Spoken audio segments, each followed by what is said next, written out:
បាទសួស្តីបងប្អូនបាទឥឡូវយើងមកបន្តដំណើរកំសាន្តរបស់យើងវគ្គទី4បងប្អូនណាអឺមកនៅមកទីតាំងនេះគឺជាទីតាំងមួយដែលមានលក្ខណៈស្អាតធំទូលាយហើយមានការសាងសង់នៅបាទរមណីយដ្ឋានដែលមានល្បីនៅទូទាំងពិភពលោកបងប្អូនដូចជា Lato Eiffel ហ្នឹងក៏មាននៅនឹងអាគារ trade បាទអាគារ trade របស់អ៊ីតាលីហ្នឹងក៏មាននៅទីហ្នឹងហើយដូចរបៀបគេសាងសង់អច្ឆរិយវត្ថុកូពីបងប្អូនបាទនៅទីហ្នឹងគឺមានទាំងអស់អឺខ្ញុំរៀបរាប់អស់ទេបងប្អូនមានច្រើនណាដែលឲ្យតែអច្ឆរិយវត្ថុល្បីនៅទូទាំងពិភពលោកហ្នឹងគឺគេមកសាងសង់នៅទីនេះហើយបាទមាននៅខាងក្រោយខ្ញុំបងប្អូនឃើញរូបពីរ៉ាមីតបងប្អូនបាទមានរូបពីរ៉ាមីតផងមានសំបីតែមិននឹងខាងក្នុងអាចមានរូបអង្គរវត្តយើងក៏អត់ដែរបងប្អូនដោយសារនៅខាងក្នុងបើសិនតែយើងចំណាយពេលចូលទៀតទៅ view បាទ view បងប្អូនដោយសារខ្ញុំមកទីនេះគឺគោលដៅសម្រាប់ក្រុមរបស់ខ្ញុំហ្នឹងគឺទៅទិញសម្បត្តិរថភ្លើងបងណាបងប្អូនណាបាទទៅសាកល្បងជិះរថភ្លើងក្រោមដីគេអារថភ្លើងលឿនលឿនបងប្អូនបាទហើយអត់បានចូលទៅលេងនៅខាងក្នុងគេទេបើខាងក្នុងហ្នឹងគឺមានការសាងសង់អច្ឆរិយវត្ថុផ្សេងជាច្រើនទៀតតែគាត់ថាធីមយើងក៏សម្រេចចិត្តថាយើងចង់ជិះរថភ្លើងវិញបងប្អូនណាបាទយើងក៏បន្តដំណើរ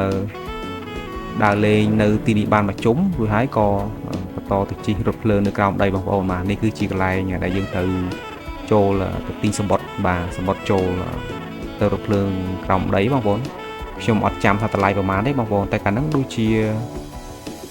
កាយគេឆាចម្នាក់200យួនបន្ថែមបាទ200យួនបាទដូចជា200យួនបន្ថែមបងប្អូន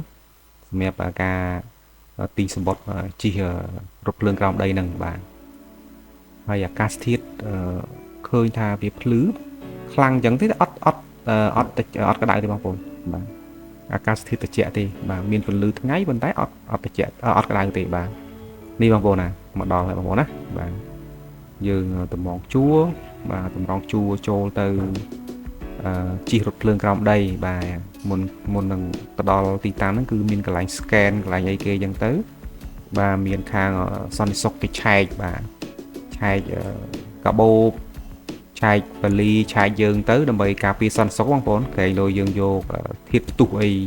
ចូលអញ្ចឹងទៅបាទនេះគឺធីមខ្ញុំកំពុងរងចាំគ្នាឲ្យគ្រប់ចំនួនដោយសារតែគ្នាយើងវាច្រើនបាទអញ្ចឹងទៅទ្រាំឲ្យឆែក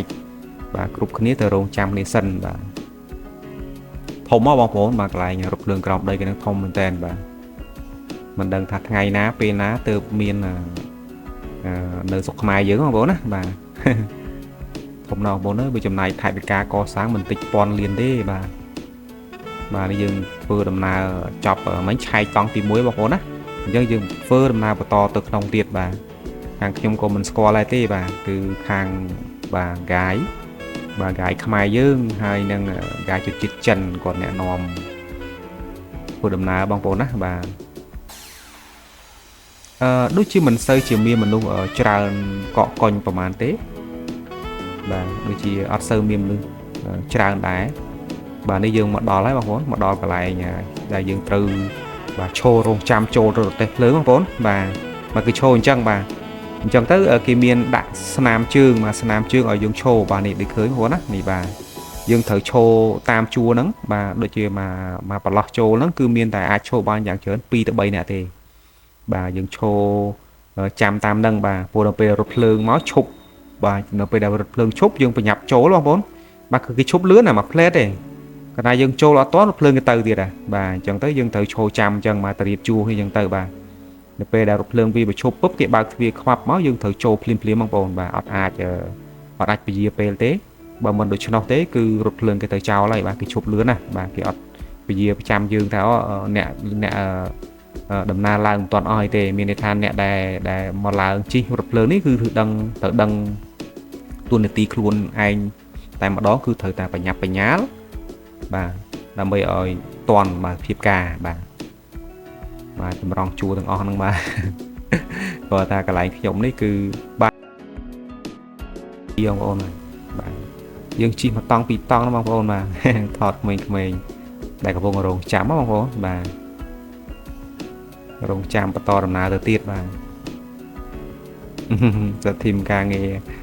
ហើយគ្រួសារគាត់បាទ រួមដំណើរកំសាន្តមក trip នេះបានស្គាល់បងច្រើនដែរណាបងប្អូនណាបាទពីគ្រួសាររបស់ធីមការងារខ្ញុំបាទនេះបងប្អូននេះប៉ុន្តែយើងកំពុងរងចាំហើយបាទរងចាំរៀងយូរដែរបងប្អូនបាទហើយនៅពេលដែលរថភ្លើងចិត្តមកដល់គឺងាយស្រួលយើងឮសូរសំឡេងមកបងប្អូនបាទឮសូរសំឡេងខឹកមកយើងដឹងអរភ្លើងមកត្រៀមខ្លួនដើម្បីចូលទៅខាងក្នុងអញ្ចឹងបងប្អូនបាទគឺថាមិនកំព្រមត្រង់ជួរអ្នកឈរតែថតអញ្ចឹងបើមិនឈរថតធ្វើមិនបានរូបភាពបាទធ្វើមិនបានវីដេអូទុកបាទទុកជាអនុស្សាវរីយ៍បងប្អូនណាមិនងាយបានទៅលេងណាសុកគេបាទអស់លុយក៏ច្រើនហើយយើងចំណាយពេលវេលាទៀតបាទព្រោះទៅម្ដងវាចំណាយច្រើនផងបាទហើយនេះនៅខាងក្នុងរថភ្លើងបងប្អូនណាបាទមានបងប្អូនចិនខ្លះគាត់សម្លឹងមកពួកយើងគាត់ដឹងថាយើងជនជាតិខ្មែរហ៎បាទតែគេក៏មិនដែលកែវភ្នែករបស់គេមើលមកយើងក៏មិនដូចជាមានការមើលងាយមើលអីដែរបាទគាត់គេញញឹមរស់រាយដាក់យើងអញ្ចឹងណាបងប្អូនបាទទទួលរយៈដែរបាទទទួលរយៈពួកយើងដែរក្នុងនាមជាទេសចរដែរមកបាទធ្វើដំណើរកំសាន្តនៅស្រុកគេអញ្ចឹងណាបងនោះឲ្យប្រូអាវក្រហមនេះគឺហ្គាយខ្មែរយើងហើយម្នាក់ទៀតបាទអាវរៀងពណ៌កគីហ្នឹងគឺជាហ្គាយជនជាតិចិនបាទគាត់ជនជាតិចិនបាទហើយមានជនជាតិចិនដែលគាត់ជិះរថភ្លើងហ្នឹងមួយចំនួនធំដែរបាទយើងអត់មានកន្លែងអង្គុយស្មើខាងក្នុងហ្នឹងគេមានកៅអីច្រើនមានណាបងប្អូនណាចូលទៅឲ្យតែនារីហើយនឹងចាស់គាត់អង្គុយទៅបាទហើយខ្ញុំហ្នឹងក៏ឈោទាំងបាទយើងប្រុសហើយក្មេងតែមានកម្លាំងកំហែងហ្នឹងក៏សម្រាប់ចិត្តតែឈោអញ្ចឹងទៅបាទនេះរថភ្លើងកំពុងតែធ្វើដំណើរ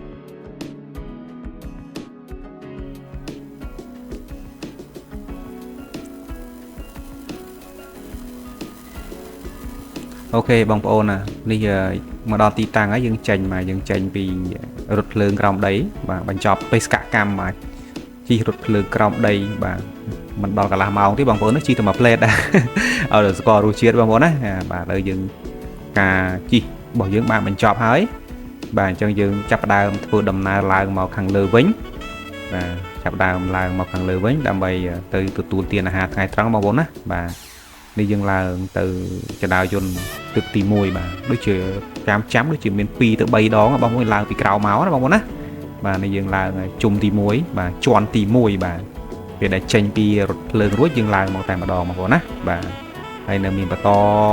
ទៅមុខទៀតបាទច្រើនតង់ណាបងប្អូនតម្រាំតែយើងឡើងមកដល់ខាងលើវិញណាបងប្អូនបាទ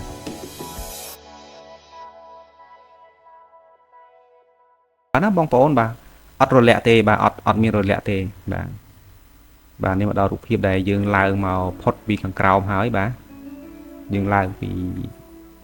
រថភ្លើងក្រោមដីមកវិញបាទយើងឡើងនាំគ្នាទៅទទួលទានអាហារថ្ងៃត្រង់បងប្អូនណាព្រោះ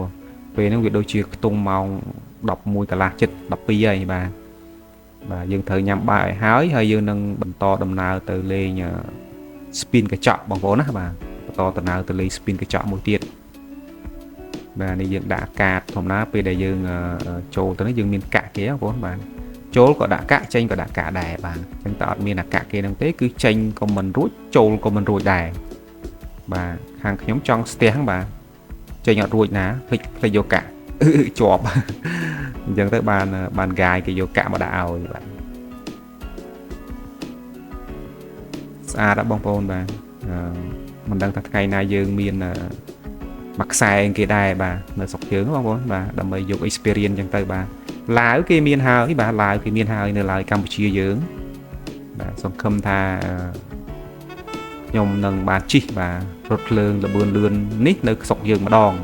បាទនៅខាងស្រុកចិននោះយើងជិះហើយនៅឡើយនៅស្រុកយើងម្ដងបាទតែមិនដឹងថ្ងៃណាទេបងប្អូនអើយឮតែគម្រោងថានឹងសាងសង់ភ្ជាប់ពីឡាវមកយើងដែរណាបាទសង្ឃឹមថាគម្រោងនឹងដំណើរការទៅបាទយើងនឹងអាចបានទទួលបទពិសោធន៍ថ្មីបាទជាមួយនឹងការធ្វើដំណើរតាមរថភ្លើងល្បឿនលឿនបាទនិយាយទៅរថភ្លើងល្បឿនលឿននេះមិនដឹងជាថាជំរឿណាទេបងប្អូនគាត់ថាយើងឡើងចុះចដៅយន្តនោះ2 3ដងបងប្អូនបាទឡើងដូចជា2ដងបាទបានឡើងមកដល់ខាងលើបាទ ចឹងផែននៅក្រោមដីហ្នឹងរៀងជ្រៅដែរបាទភ្លេចបញ្ជាក់បងប្អូនណារថភ្លើងលបឿនលឿននេះគឺរថក្រោមដីណាបងប្អូនបាទមិននៅខាងលើទេបាទរថនៅក្រោមដីឯណោះបាទនេះយើងឡើងមកដល់ខាងលើហើយបាទ2 ដងឯបាទហើយនេះគឺការធ្វើដំណើររបស់ពួកយើងឆ្ងាយដែរបងប្អូនបាទដើរមកហត់ដែរដើម្បីទៅទីតាំងសម្រាប់ទទួលទានអាហារថ្ងៃត្រង់បងប្អូនខ្ញុំរៀងយឺតជាងគេបងប្អូនបាទដោយសារអាឡែងតែថតបាទឡែងឆ្លៀតថតរូបនេះថតរូបនោះបាទថតវីដេអូទុកបាទស្រាប់តាកលេចក្រោយមកហ្គាយគេទៅបាត់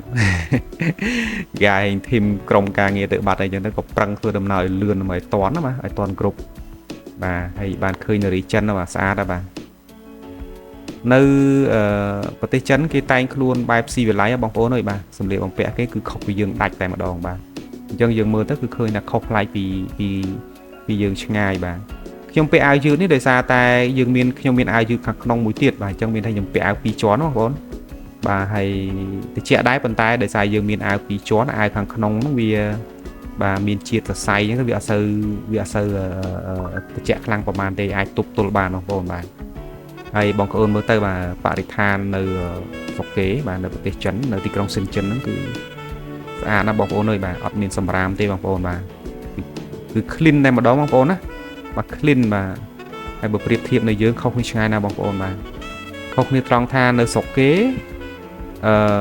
គេមានកន្លែងចតឡានផ្សេងគេមានចិញ្ចើមថ្នល់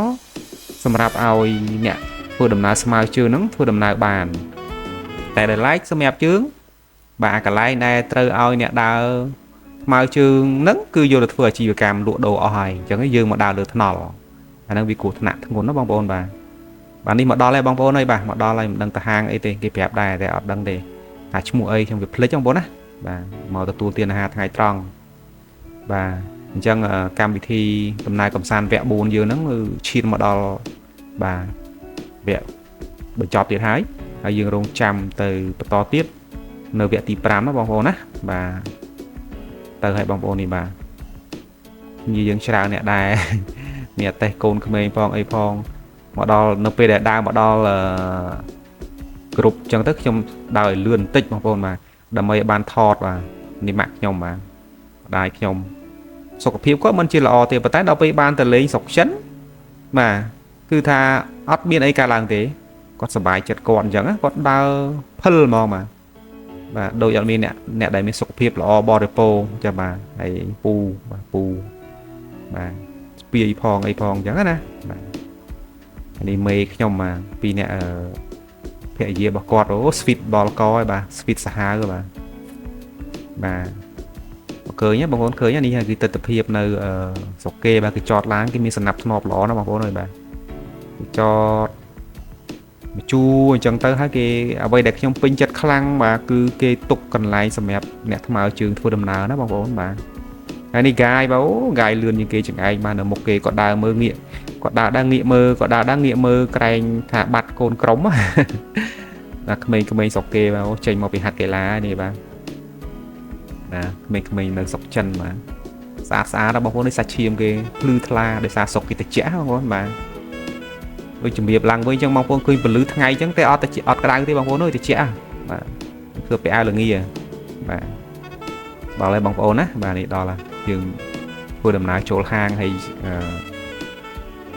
ហ្គាយគាត់ចែកស្អីឲ្យទេភ្លេចបាត់ហើយក៏នឹងដូចជាគូប៉ុនហើយបាទដូចជាគូប៉ុនចូលញ៉ាំបាយឬក៏ស្អីទេភ្លេចបាត់អត់ចាំបងប្អូនបាទគាត់ចែកឲ្យបាទដល់ពេលយើងចូលទៅហ្នឹងយើងត្រូវឲ្យទៅភោជនីយដ្ឋានគេណាបងប្អូនអូខេអញ្ចឹងរងចាំទស្សនាវគ្គទី5បងប្អូនណាវគ្គទី5ដំណើរកំសាន្តបាទ